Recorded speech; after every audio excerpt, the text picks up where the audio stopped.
to take a quick look. It's John Bryson's strategic planning for public and nonprofit organizations. And I found it to be a helpful resource even while I was in the planning sort of process in government, even though it's slightly different than the theory, just because it focuses on the public and nonprofit side of things, which does have a bit of a different feel than doing strategic planning in the private sector. So I saw the video that I understand you guys watched and talked about last week. And so you know what a SWOT analysis is, but that's all just part of strategic planning. It's one of the steps there. And so overall, I just wanted to sort of make sure that we all were clear on why strategic planning is necessary. And I should mention that as I talk, feel free to interrupt or ask questions or ask me to speak a little bit slower if I start speeding up, because that's one of my habits when I talk. But so in terms of strategic planning, we all think, we all talk about it as like, oh, we gotta have a good strategic plan, and then we gotta have good business plans, and we have to have good operational plans. But it is sort of a bit of a nebulous term of what is strategic planning and sort of what its use is in terms of doing other than what most people think of as a sort of pointless exercise, because the plan then goes up on a wall or gets laminated as a placemat, and then sort of no one looks at it for a while until they have to report on it. But essentially, if you think about, I'm just telling you that is some of the way people look at planning. They're usually not people in the planning areas, but some of the ones who don't understand why those people have full-time jobs doing performance measures. But essentially, strategic planning, if you're sort of approaching it in a really deliberate way, has a number of really good benefits for the organization. One, it makes sure that you're checking in and you're assessing and identifying sort of what your mission, your vision, your values are. You're doing a check-in to make sure everyone still understands that, what the purpose of the organization is, what you're sort of keen on sort of delivering, those kinds of things. And in fact, that's sort of where you want to start. But it also, and Bryson talks about this as sort of like a think, act, learn. And I thought that was sort of a nice way of sort of positioning what strategic planning is you do the thinking, do the acting, and you learn more about your organization. And he suggests that we don't think of strategic planning as a linear sort of exercise, because you think of it as a cycle. And so that you're always sort of using strategic planning as a way of learning more about either your stakeholders, your internal organization, your strengths, your weaknesses, all those kinds of things, your strategies that you want to use to address them. And then you keep going and you keep assessing. And so if you look at that, you can sort of start getting a sense of what the steps would be sort of starting out. But in terms of the public sector as well, just to touch on sort of some of the reason why you also want to do a good sort of sense of planning there is the plans cascade. And so there's the overall sort of government strategic plan or sort of government plan. There's the policy priorities. Sometimes they show up as mandate letters from the premier to the ministers. And then there's business plans that the ministry develop, but there's an overall government one. So it is sort of important to, as a public sector, to sort of make sure you have alignment all the way through, because that's sort of reflecting also what that governing party is trying to accomplish in their term. Does that make sense?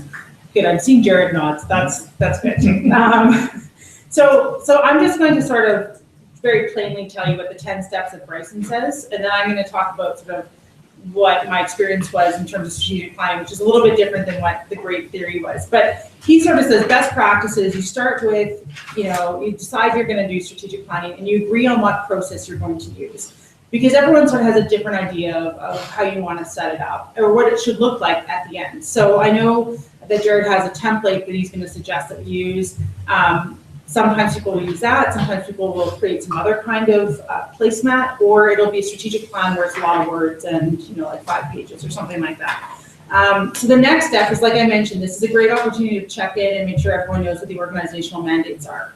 So in public sector, that's also keeping track of what your legislative mandates are, what your minister's been asked to do, and sort of what government overall is sort of tasked or the parameters that they're allowed to sort of exist in. So what jurisdiction does a particular ministry have, or a program in a ministry? So for instance, if you're dealing with a frontline delivery service program, there's usually an act that governs sort of what can and cannot occur. So knowing that you have a good knowledge and grasp of what your organizational mandate is, and then clarifying the organizational values and mission. So making sure that it's not just the mandate, but you also understand why you're there and what values you hold as an organization. Because you want to make sure that that is sort of held within the strategic plan. Because there's no point if you value one thing and then your strategic plan takes you in a completely other direction. That doesn't help anybody. And in fact, it really just makes everybody who is trying to implement the strategic plan really frustrated because they don't understand why it's in such contradiction to their reality of whatever the organization's value is. So you want to do that and assess the external and internal environments to identify the strengths, weaknesses, opportunities, and threats. So that's where your SWOT analysis comes in. And throughout this, and he talks about this sort of involving stakeholders, and there's some, in my mind, debate as to how broadly you define that. So generally, he's talking about bringing in the public, so doing a lot of public engagement. It's been my experience that doesn't always happen with strategic plans within government, or it happens in a different way. So, people will say, well, I understand from the constituents that they want this, or we have a mandate from the last election because we campaigned on this, and this is so clearly what we've been elected in to do or carry out. And so that's part of your sort of agreement on how you want to do your strategic plan is who do you want to involve and how far reaching do you want to bring them in and what role do they have. But it's also a good idea to just have a good sense of who your stakeholders are, because you can't really do a really good SWOT analysis without knowing who they are and what kind of influences they have. So are they sort of stakeholders who are involved because they receive services? Are they stakeholders who are partners because they do things as part of the same system but fall under a different sort of branch of government? So from a justice perspective, if you think about sort of working with the judiciary, they're a different branch of government than sort of government. And yet you have to work together to be able to deliver a really strong justice system, but respecting the independence of the judiciary. So, how does that work? And are they the same level of stakeholder as police? Or, the people who walk into the courtroom to pay their or courthouse to pay their traffic ticket. So having sort of those considerations in mind as you go through this. So when you've got your SWOT analysis, and this can take some time, like as you know, we've gone through this. It's not necessarily really quick and easy in 5 minutes, like good, we've got it all down. We know what these are. Like you might have to revisit some of these as you go. So after you do your SWOT analysis, you might realize, well, wait a minute, we've actually, like, do we actually have a really good sense of what our mission is if our SWOT analysis is telling us something different? Right? So do we need to revisit that? Is this a good time to change the mission? Or do we need to do some more work around what our values are? So yes, there's sort of steps in mind, but it is sort of iterative. So if the people who are involved in sort of carrying out this planning exercise want to go back and sort of revisit something because something's come up, then that's also a really good thing, and that's a benefit to the overall strategic plan. So you've got your SWOT analysis, you know sort of what it looks like, because we just had one on the board. You take a look at that and you're starting to identify the strategic issues facing the organization. So in the video, it talked about sort of, looking at your weaknesses and mitigating those. But you also sort of want to think about leveraging your opportunities and those kinds of things. So once you sort of identify the strategic issues, then you want to formulate those strategies to manage those issues. And that can take some time too. And generally, you also want to think sort of bigger picture, right? So the sort of nitty-gritty stuff is the implementation of those strategies. So when you're doing the formulation of strategies, you don't necessarily need to get really, really specific unless you really, really want to. Like sometimes it is, you need to because of the type of strategic issue that you're identifying. You've got your strategies sort of formulated. Then you want to sort of review them and adopt them. And it's sort of a critical step because you do want to make sure that everyone's on board for what the strategies are, and that all the wordsmithing has been done, because there is some thought that needs to go into how you present, a strategy. Because if it's not clear, or if you're making assumptions that everyone around the table might understand, but if you go out and you say, okay, well, here's our lovely strategic plan, and the people who sort of work in the rest of the environment go, we have no idea what this means or what we're supposed to be doing, then that's not a very helpful strategy. Right? And so you do want to sort of put a lot of energy and consideration into what do those strategies look like? And are they the right ones given the SWOT analysis that we've done and understanding what our organization is about? And so once you've adopted that, then you want to establish a really effective implementation process.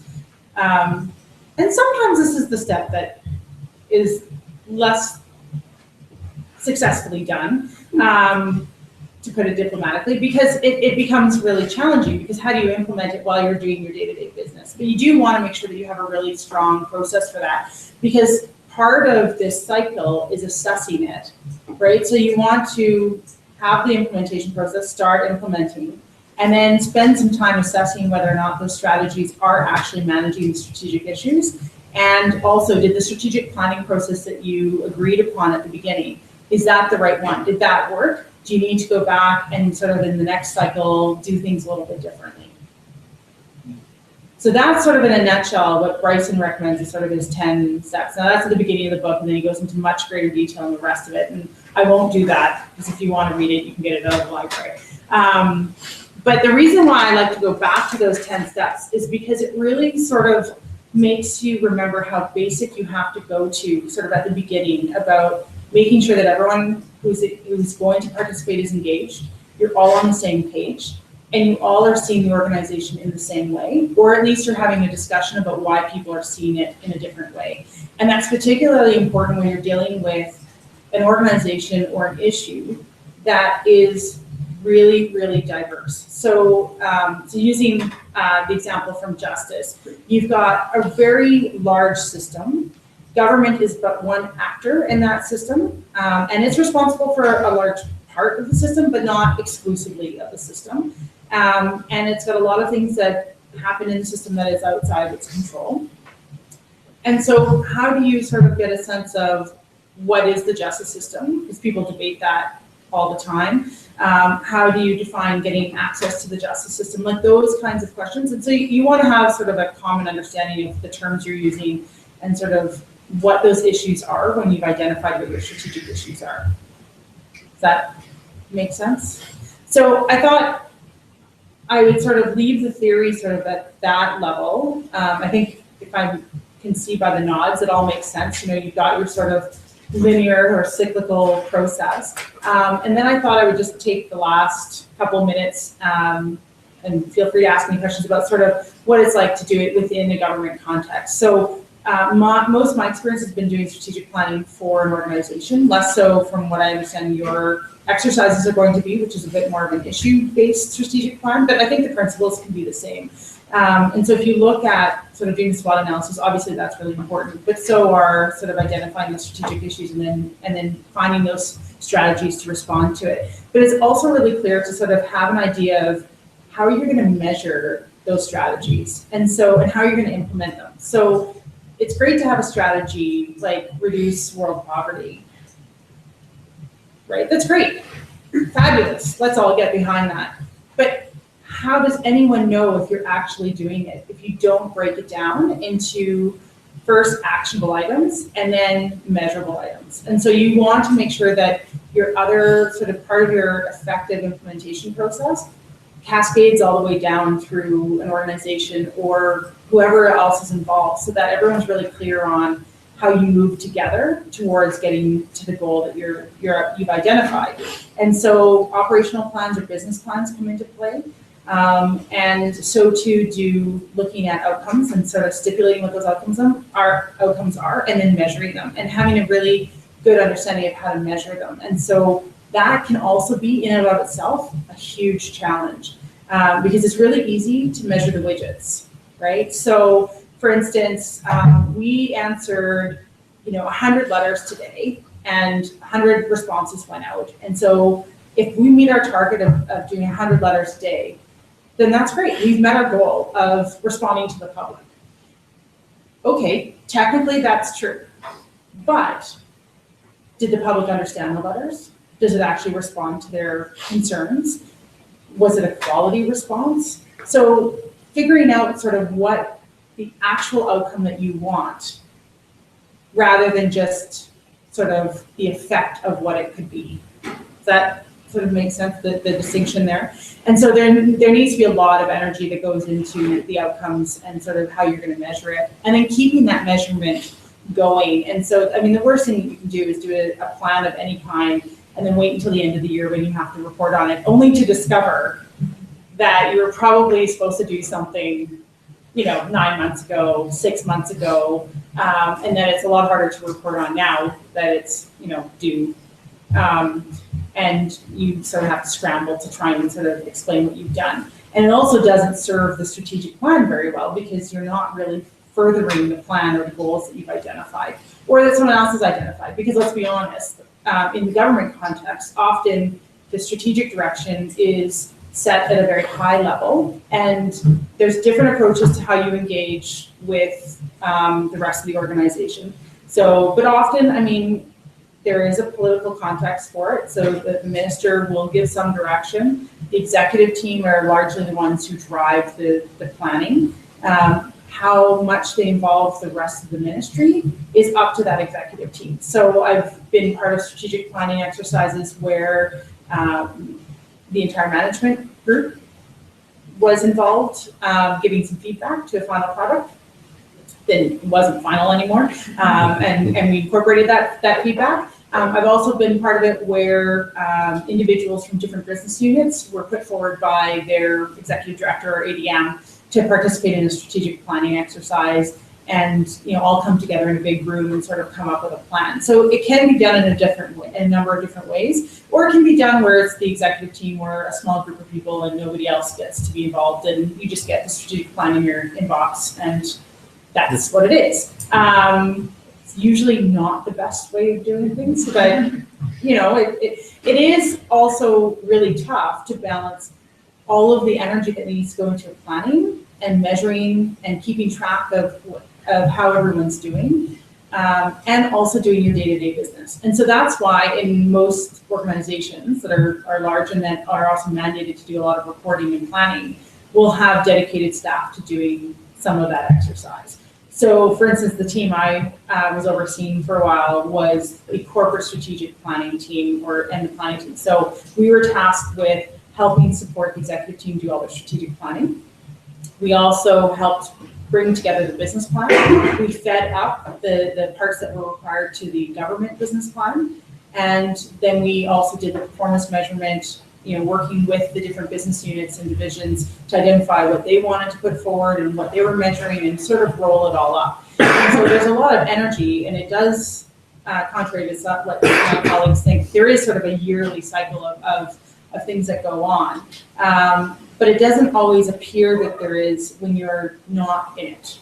So sometimes planning can seem a little bit sort of behind the scenes. It doesn't have to be, but it can sort of appear that way. So just to be honest, that's one of the things that comes into when you're doing strategic planning. It can be really exciting when you're doing the plan, less exciting when you're implementing, right? Or if you're running into issues where a strategic issue has been identified, you've got some great strategies for doing it, and then something like, oil drops to $50 a barrel, that's usually a good time to revisit your strategic plan. And so organizations also don't want to be too scared to revisit that either and say, okay, things have changed. We've got some different opportunities, different weaknesses, different threats. Let's do a check-in to make sure that our strategies are still strong and get us to where we want to go. Or if there's a new threat that we need to mitigate, how do we do that? And is that taking greater priority than some of the things that we thought of beforehand? So it's a living document. And so are the operational plans and business plans. And they should all align so that everybody sort of has a sense of what their part in sort of delivering on the plan is. And sometimes that can be really tough because the strategic plan can be at a really high level, and sometimes so can the business plan. And so someone will say, well, but I don't see myself, I don't see my unit in the business plan. So, clearly I'm not part of this. And so, they'll sort of go, well, if I'm not part of this, then maybe I'm not as important in the organization. There's a lot of considerations to go into that. And so it's also making sure that the business plan speaks to what the business needs to do as a whole, and making sure that people understand that you don't also have to necessarily be in the business plan or in the strategic plan to still make a difference to the overall goal of the organization and delivering on the mission and values.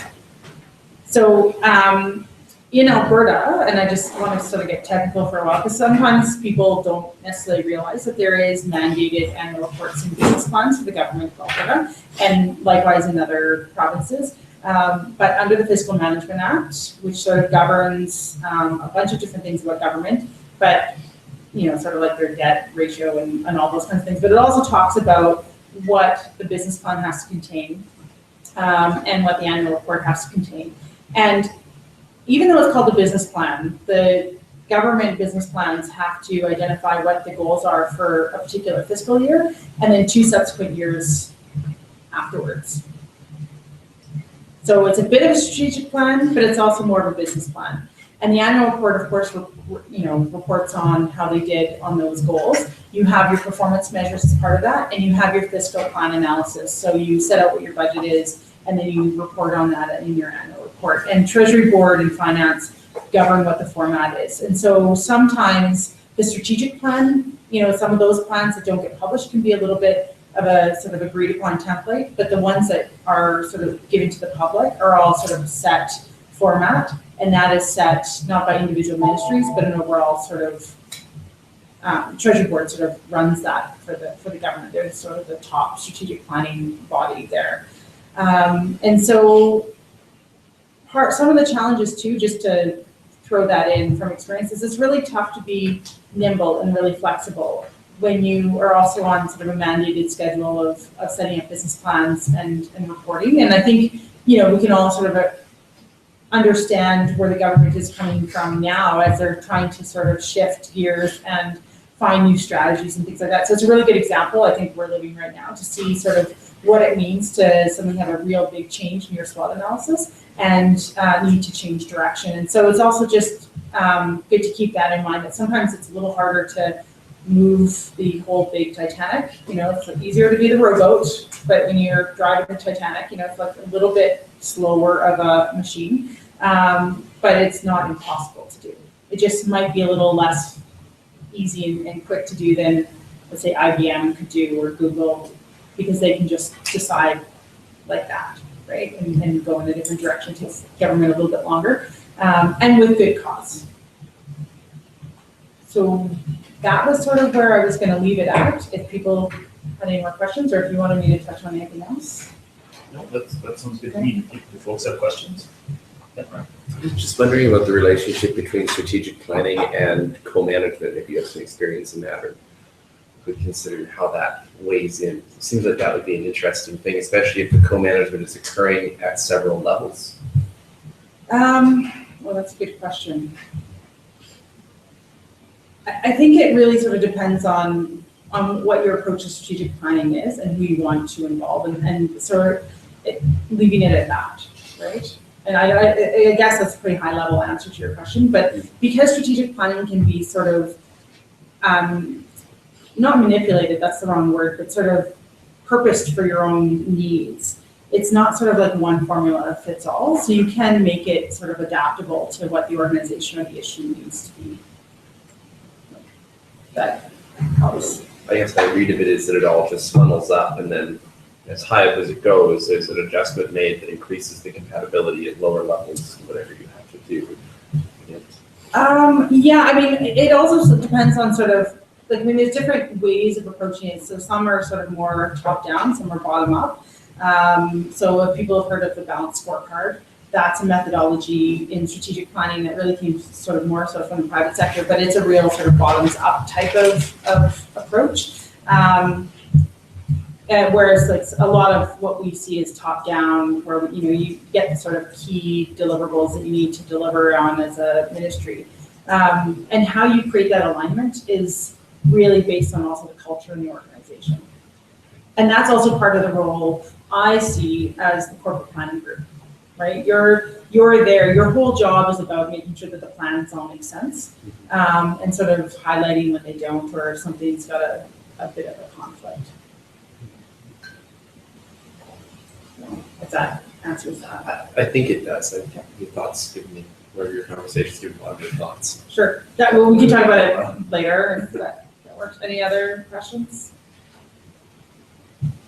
Yeah. I was curious if you had any resources for performance measurement, because I feel like that's such a difficult thing. I feel like that's where we fall short a lot. Yeah. It's just in terms of developing those and really measuring them, because they're so hard to actually measure the impact of what it is that you're trying to get. And I struggle to try and find resources that talk coherently about it, and I'm wondering if you knew that I don't have any off the top of my head, but I can probably find a few and I'll send them to Jared. I'd appreciate that. Yeah, because you're right, it is, and my experience is that is what people struggle with the most. First, it's coming up with outcomes, and understanding that outcomes are different than sort of what your goals are. Like, I don't know if everyone understands what I mean by the distinction. So, sometimes there's a different language that you need for the outcome discussion, because that's what you measure, right? And the measurements themselves, yeah, it is tough, and that's one of the biggest struggles that organizations have. So it's been a while since I've looked at sort of resources for that, but I'll dig some out. Maybe that's a good opportunity. You can just put a concrete example on how we would construct a strategic plan to, let's say, try to use an example that's not from the class here. Let's say we want to reduce the number of homicides by guns in Edmonton.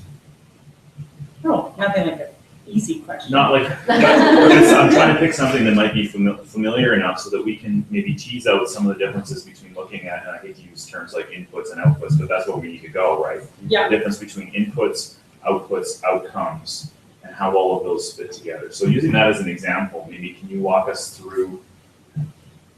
Yeah, I'm just trying to, so let me just think about that one for a second. One other example that might be helpful is taking a look at the City of Edmonton's dashboard and sort of their explanations of what they're measuring and because they publicly report on some of their measures and their targets. And that might give you another example of sort of how, granted not a provincial government, but a municipal government sort of arranges themselves to do that exercise. And they break it down in a very different way than sort of provincial government does. So sometimes it's a little bit easier to look at different examples. But okay, so can you just bring up the little thing and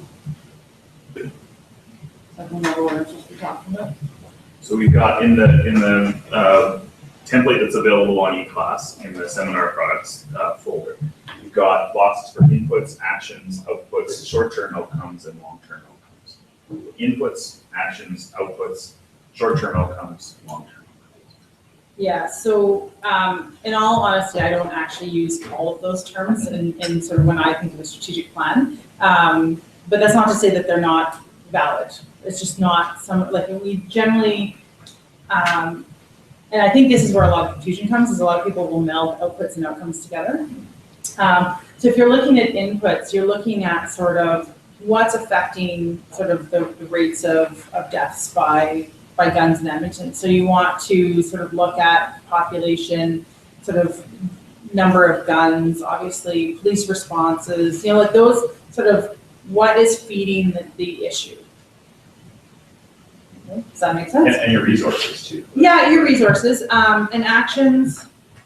Well, I'm trying to think if this is the best example. If this is a better example, please. Yeah, I just because there's so many variables with that one.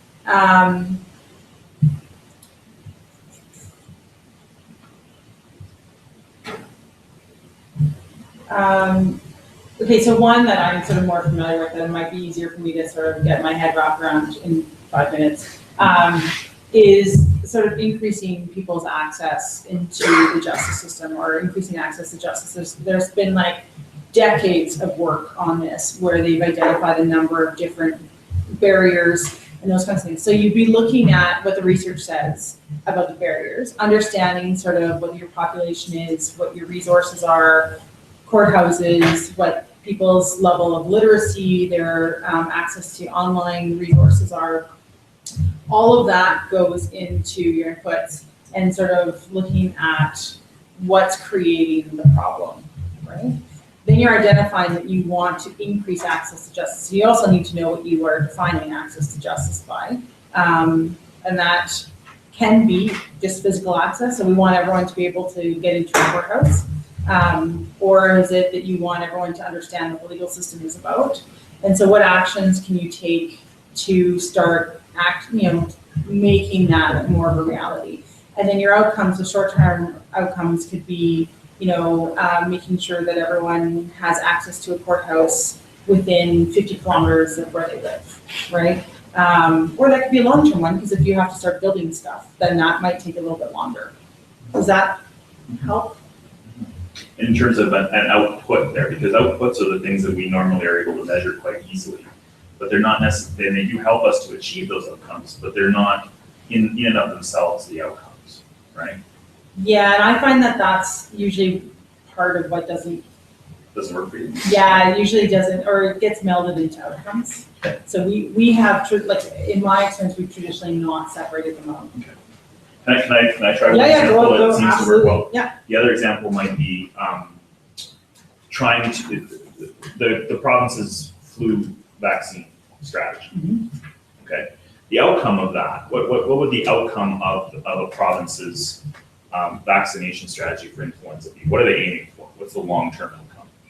The broad long-term outcome, yeah. Getting rid of influenza. Well, not getting rid of influenza, but like making sure that a significant enough portion of the population is vaccinated to reduce the spread of the illness. Okay. Or just even a healthy population? Yeah, I think the broader, the bigger outcome that you then link up to your business plan or even to the government strategic plan at the higher level is healthier Albertans, right? That's an example of a long-term outcome. Now, you need to build a strategic plan with steps involved that gets you to that outcome. So an example of the distinction between an outcome and an output, what you mentioned is a pretty good outcome, right? Increase the proportion, an increased proportion of people who are vaccinated. That then will lead to the long-term outcome of healthier Albertans. But an example of an output there would be the number of people that are poked in the arm with a needle per month, right? Now, if we stopped there and we said we were going to try to measure our long-term outcome by just reporting on the number of people that are poked, that really doesn't give us enough information to measure that ultimate outcome, right? There's a lot of other measures that need to be involved, and it's a lot tougher, right, than simply counting. And when we talk about outcomes, or outputs, normally those are our quantitative measures, the easier things to measure. But it's important not just to stop there, right? You could say that we were going to increase, as part of the vaccination strategy, increase Albertans' access to vaccination. So we're going to up the number of pharmacists in the province that are able to dispense these vaccinations. Again, that would be a great measurable output, but is that the outcome we're looking for? No, our outcome wasn't to empower more pharmacists or pay them more money to deliver these things. The outcome that we're looking for is ultimately healthier Albertans, the shorter term outcome, a larger proportion of the population that is vaccinated. Okay, other elements of that strategy could include public education campaigns. You have to think about, is that an action that we're going to take? Probably in the earlier part of the strategy. And then we can measure the effect of those actions by measuring the outputs and eventually measuring the outcomes. Does this make sense? That actually makes a lot of sense. Yeah. When you put it that way.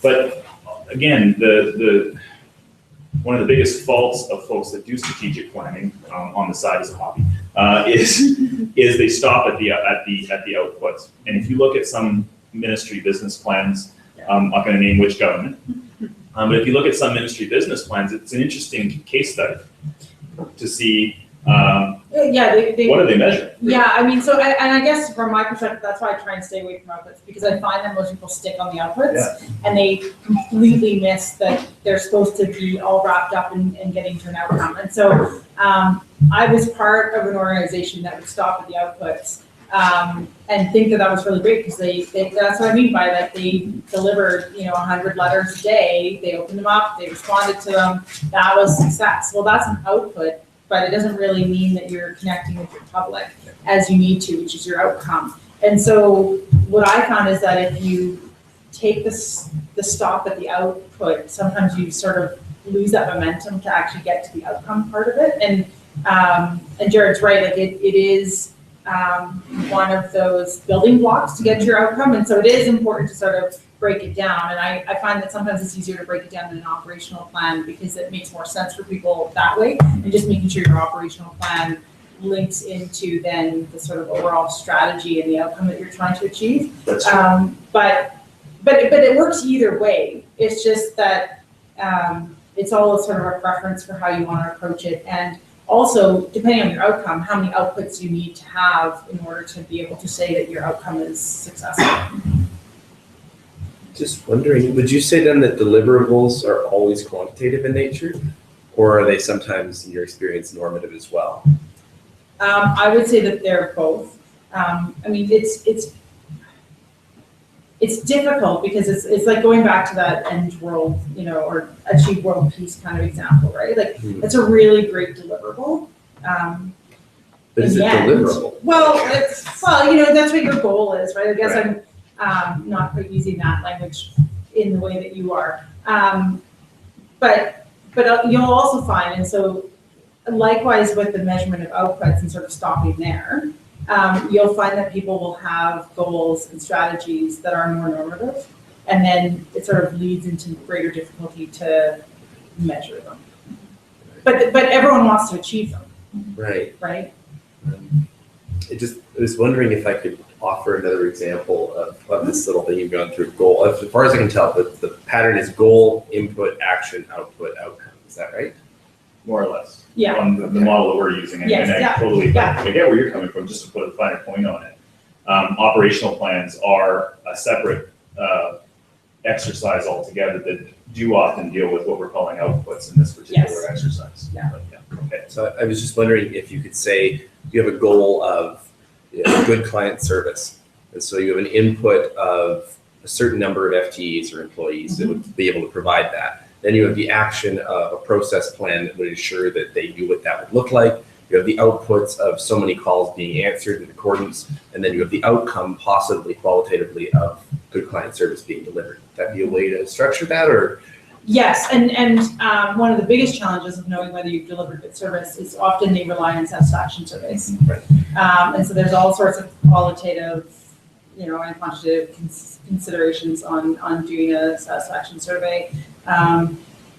Especially sort of given the timing. Now it's a measure that is often used for a lot of different measures in government, and so they'll often go to the public and ask them.